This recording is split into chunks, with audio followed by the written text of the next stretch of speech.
And it was built as a step pyramid to reach into the heavens, so that with the technology within it, they would be able to command God to earth. They wouldn't have to any longer wait for God to decide to come, or there be a situation imposed upon the children where they're crying out and they're asking God to come because of their cry, or they're praising, and through praise they get the attention of God. These people were looking to create a technology through this pyramidal structure to reach high into the heavens, and within this technology of the pyramid, they would be able to force God to come, somewhat binding God, using spoken word, because they knew the names of God.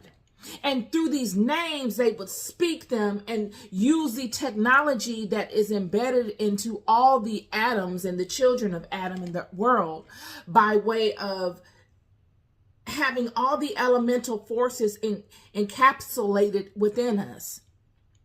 They knew the science of this. And because these elemental forces are all within each and every one of us, they knew that with the sacred utterances,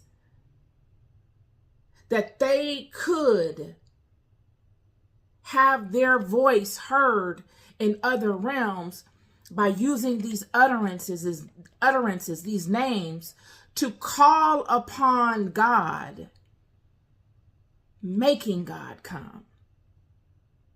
I did the Bible study on AI and Adam. Please check it out. I speak to this, but and I didn't know I was going to do this video, but isn't it funny how it all comes together? But this science that God created man to utilize, and that makes him king in the earth, and that makes Eve queen in the earth, they then began to use to try to manipulate their creator. And they got the knowledge through the fallen ones.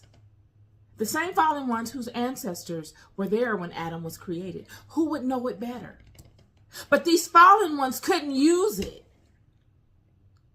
because they don't have a body. So God allowed them to see this